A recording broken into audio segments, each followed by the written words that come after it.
வணக்கம். தாய் வீடு, ஏப்ரல் 2024.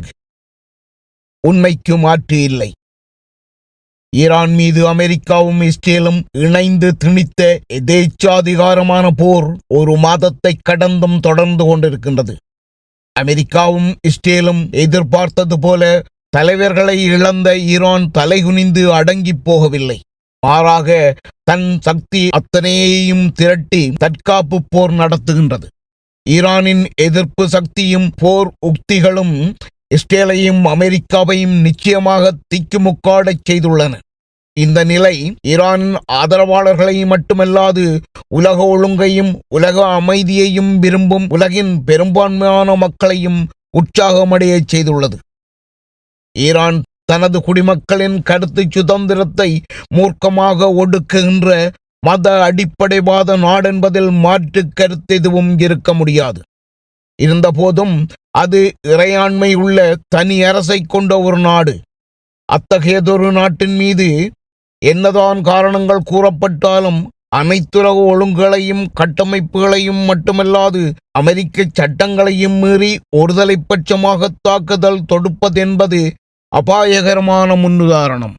இதே போன்றதொரு சட்டத்தை மீறிய எதேச்சாதிகாரமான நடவடிக்கையை வெனிசுலாவில் செயல்படுத்திய அமெரிக்காவின் தலைமை ஈரானிலும் தனது நடவடிக்கையில் தான் எதிர்பார்த்த உடனடி வெற்றியை பெற்றிருந்தால் அடுத்து கியூபா, கிரீன்லாந்து என தனது ஆக்கிரமிப்பு கரத்தை தங்கு தடையின்றி விரித்திருக்கும்.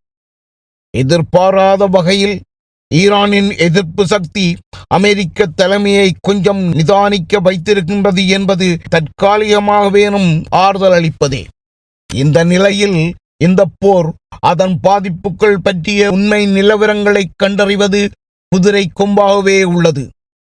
ஈரானின் மீதும் ஈரானிலிருந்து அன்றாடம் ஏவப்படும் நூற்றுக்கணக்கான ஏவுகணைகளுக்கு நேராகவும் சில வேளைகளில் அதை மிஞ்சும் வகையிலும் தகவல் போர் கட்டவிழ்த்து விடப்படுகின்றது. இவ்வாறு பல்வேறு வழிகளாலும் பல்வேறு ஊடகங்களூடாகவும் வெளியிடப்படும் பரப்புரைகளிலே எது உண்மை எது பொய் என்று உய்த்தறிவது பொதுமக்களுக்கு மட்டுமல்ல ஊடகங்களுக்கும் பெருஞ்சவாலாகவே உள்ளது.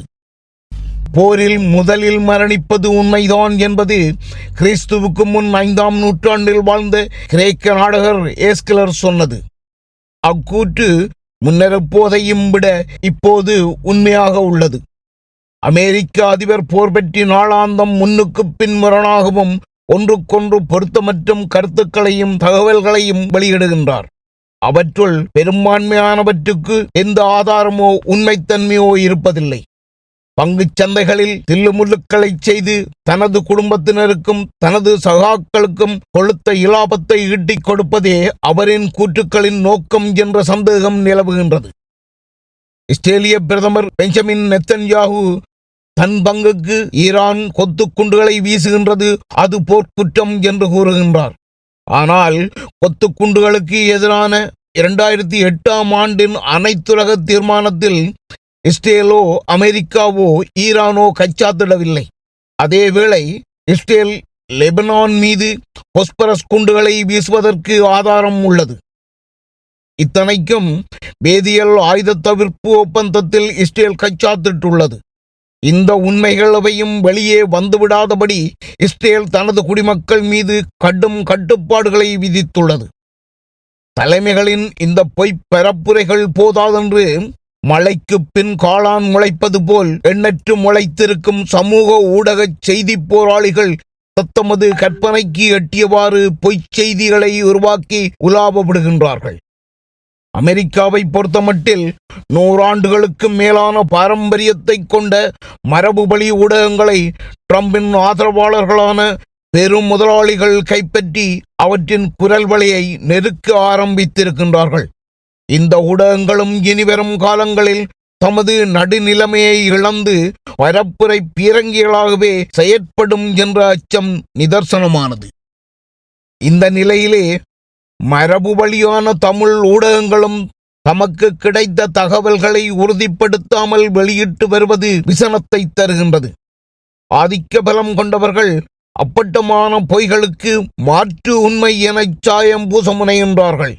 அந்த நாசச் செயலுக்கு நாமும் துணை போகலாகாது. இந்த போரால் பெரும் பாதிப்புக்குள்ளாகப் போவது வளர்ந்த நாடுகளின் மக்கள்தாம். எனவே அவர்களுக்கு போர் பற்றிய உண்மையான தகவல்களை எடுத்துச் சொல்ல வேண்டியது ஊடகங்களின் கடமை மட்டுமல்ல, அறமுமாகும். நன்றி.